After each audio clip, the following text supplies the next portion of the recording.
Well, hey, everybody. Thank you for tuning in again today to my little humble channel. Thank you for continuing to support it. It's growing.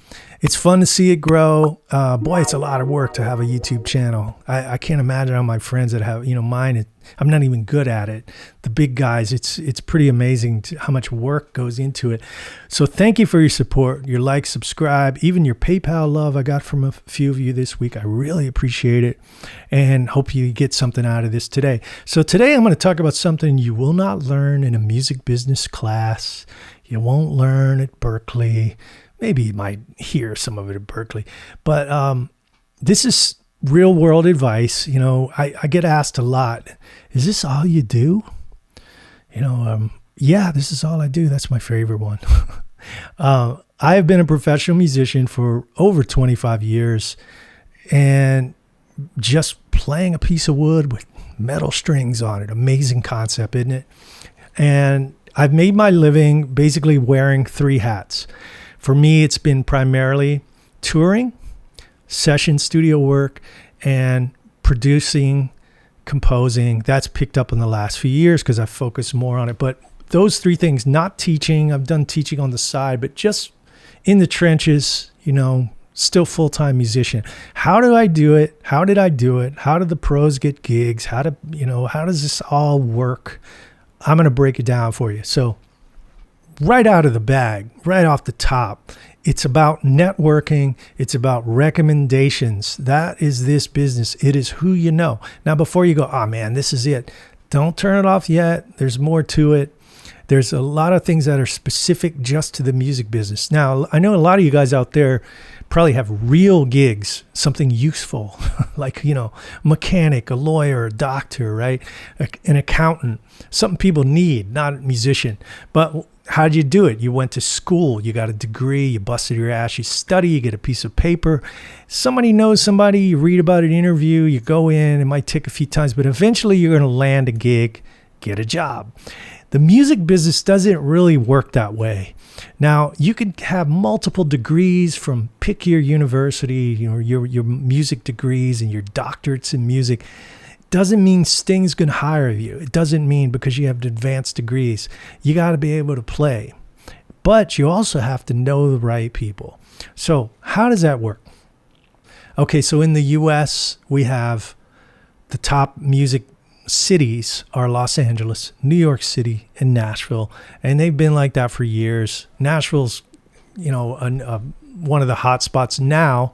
It wasn't as much 20, 30 years ago, but now it's probably the top contender. But the reason those three are the top is because they have a high concentration of artists, of a talent pool of musicians.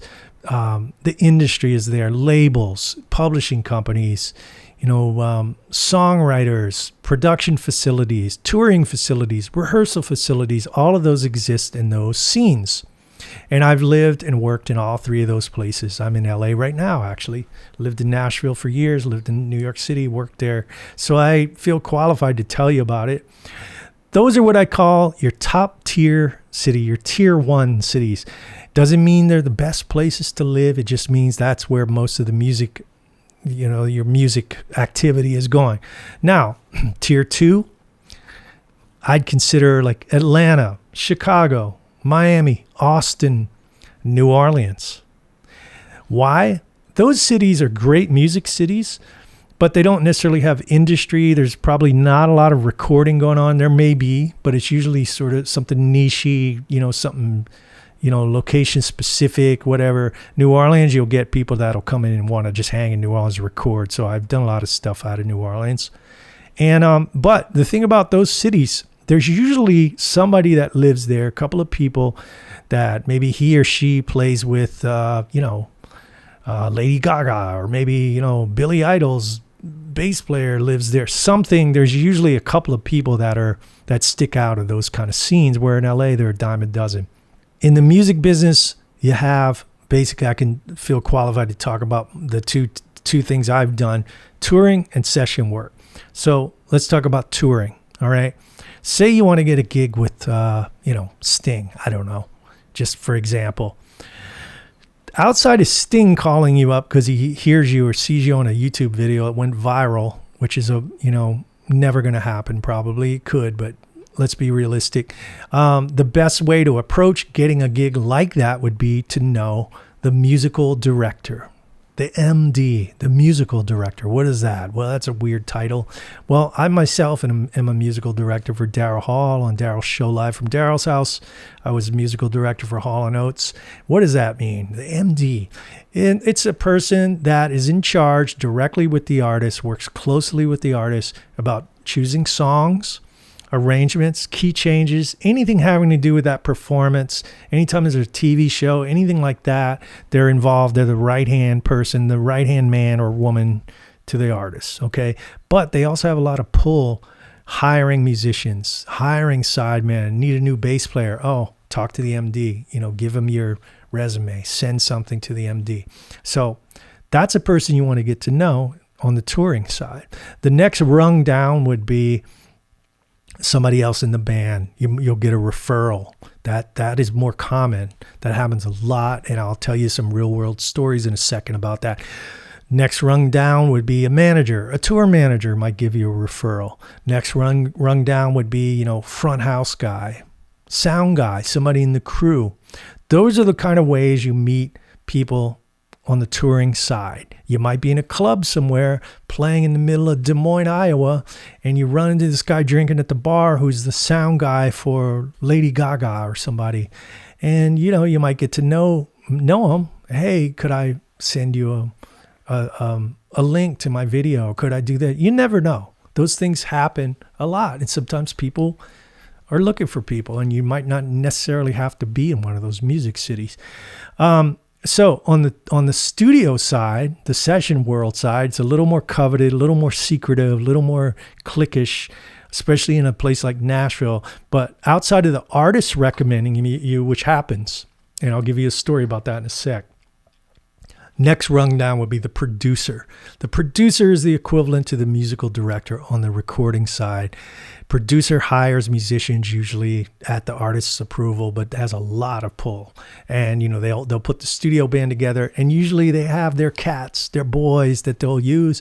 And once you're in with a producer, you get a couple of producers, like you're set for a long time. You're working. Okay, so that's the next rung down would be the musicians in the band, the studio band. You might try to get in on a demo session, or somebody pull you in on a recording or something like that. Recording engineers sometimes are great for referrals. That's how it works. Okay, those are those two categories of employment for a musician. So let's talk about how you can up your game. Maybe moving to one of those music centers is probably not going to happen for a lot of you because you don't even care about doing it, but it's just they're expensive and they're difficult because they're very competitive. But you definitely up your chances when you're around that level and that talent pool. Okay, so let's talk about auditions. Okay, auditions. Say you get a call from somebody, hey, I know so-and-so is looking for a guitar player and they're having auditions in a week. So you might get 3 songs from a management company. Learn these 3 songs, come in, your slots at 10:30, you play for the artist. Sometimes they'll ask you to film something, send it in. I've never done that. But I have been on several auditions. I've gotten almost everything. I was watching this video that Pete Thorne did on getting gigs and auditions. I guess it's an older video for him. And I thought it was funny because he was talking about Don Henley and how the first time he didn't get the gig, the second time he did. Well, I was on that audition, and I can tell you what he's telling you absolutely happened. I remember getting a call, and it was a referral from the guitar player for the Wallflowers who referred me. I get a call from Don Henley's management. Hey, can you come to LA? Don's going to fly you and put you up, and we want to hear you play for a day. Sure. So there was only 3 people on the audition. One was Pete Thorne. The other guy I'm not going to mention, you probably know his name, and myself. And they flew in 2 and 3 to LA, myself and the other guy. And so I had been on the phone for weeks with Stuart Smith, the guitar player for the Eagles, and for Henley.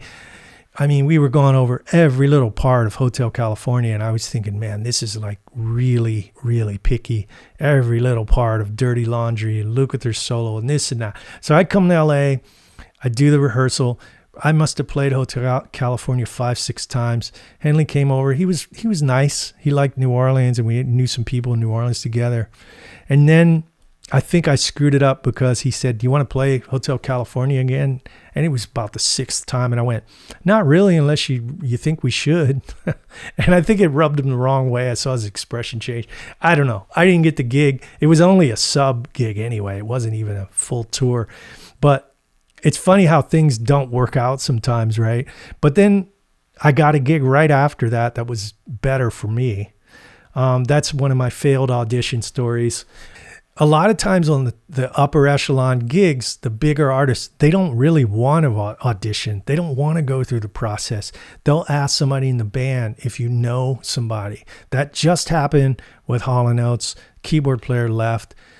A recommendation came from within the band. That is basically what's going to happen. So if you know people in a band like that, you want to keep sending them stuff. When I was a kid, I would bug people all the time with things. I would bug producers and send tapes, CDs. So there's nothing wrong with that. You don't want to be too pushy about it, but you have to get your name out there. And so like when I got the gig with Hall & Oates, there was no rehearsals. I just went in and did it straight up. And that came from the artist himself. John Oates pulled me into there because I had played on John's album. And they felt confident enough that they didn't need rehearsals. So I went and did an arena show, no rehearsals. Now I had the tape, I had the board mix before. But that's like real world. That kind of what happened. That happened to me with Boz Scaggs. I didn't do any rehearsal. I went and did a gig with him in Hawaii. And that referral came from my friend John Harrington from Steely Dan, who was juggling 3 gigs. And he goes, hey, Boz needs a guitar player. Boz actually called my mother-in-law's house in Japan. And while we were there visiting, wanted to talk to me and make sure I would learn the parts because there was no rehearsal. And I did it and went in. And then it ended up turning into 3 years of work for me with Boz. So you never know where the referrals are going to come from. Once you get up to a certain level, the names start to see, there are a lot of the same names. People, I know this guy's doing this gig. Oh, I know this. It's like anything else in life, It's like recommending a good plumber. It's word of mouth. So, but you have to be able to play. So here's a story that has 2 lessons in it. One is you never know what's going to come out of something. And the second one is Kenny Aronoff told me to always go last when you audition. So let me tell you this little story. So I got a call from a manager's friend of mine who was a manager, managed Tori Amos, and his friend managed Alanis Morissette. So he calls me, this is a long time ago, and he says, hey, Shane, Alanis Morissette's looking for a guitar player. They're doing rehearsals in 2 weeks, call the manager. So the manager sent me a board tape of Alanis live. Hey, learn these 3 songs. You want to come out? I came out to LA, show up. They asked me what slot I wanted. I said, I'll go first. So I went first, came in, didn't know anybody on the set, didn't have any friends or anything, kind of went in, and they were like, wow, you came from New Orleans to audition? Yeah. Wow, man, you sound great. Wow, you sound great. I can't believe you. Yeah. Didn't get the gig. I was bummed, right? Didn't get the gig. But then I found out later, they kind of already had their band. They were just kind of feeling out a few more people. Whatever. Didn't get the gig. So I talked to Kenny Aronoff a couple days later. He's always been sort of a mentor to me. Did one of my first major sessions with Kenny. And Kenny's like, why didn't you tell me you were auditioning? I know the manager. Yeah. And Kenny goes, what did you do? And I said, well, I went first. He goes, no, man. Always go last. Always go last. Go last, play loud, make an impression. That was lesson number 1. Lesson number 2, you never know what's going to happen. You never know what's going to come out of that. So the manager called me that night. He goes, hey, listen, they're going to go with their original guy, but we really liked you. We're going to keep your your stuff on file. Okay, whatever. And 2 years later, I get a call from that manager. Hi, you remember me? Oh, yeah. Well, Leanne Rhymes is looking for a guitar player, and I thought of you, and it turns out I think you might know their musical director. And I said, look, if it's a cattle call, I'm really not interested. Nope, I can make it really easy. You just go in and play a couple songs. I'll sing you the songs, and it paid great. It was a great gig. It was a really great gig at that time. And that's what happened, and it was because I went and did the audition with Alanis that didn't work out. So you never know what's going to happen, and everything is from a referral. Always want to show up and have a good attitude on whatever situation. Even if it's a crappy coffee house gig, you never know. I've gotten gigs from a long time ago. I remember doing this thing. It was a terrible coffee house singer-songwriter thing, and there was a percussion guy there, and we just happened to talk and had a beer. I completely forgot about it. 4 years later, the guy calls me. Hey, remember me? I'm sorry. You remember we did that thing? Oh, yeah. Well, I'm the musical director, or I'm producing this now or that. Man, I thought about you. Could you come do it? You never know. So always try to make a good impression. It's just life experience, talk stuff, right? Sometimes you'll get a call, you'll get the gig, and you realize it's not really right for me. I don't really belong here, even though you could maybe musically cut it. And it's best to kind of cut your ties. I had this happen. I auditioned and got the gig with this is a really big artist, and I don't want to mention the name, but I did come out, knew some of the people in the band, and everything's clicking musically. The artist is really cool. And then I turn around, and all of a sudden this lady is like, hey, let's take your picture from the side. Hey, let's do this. Let me get one more picture. And I'm like, I'm looking around the room, and at this point, I'm the youngest person by at least 20 years, 25 years. And I'm like, yeah, this is a weird vibe. So yeah, I didn't end up doing that gig. It happens, there's that's just how it is. Hey, I know I rambled, but that's some real world experience. I hope you enjoyed it.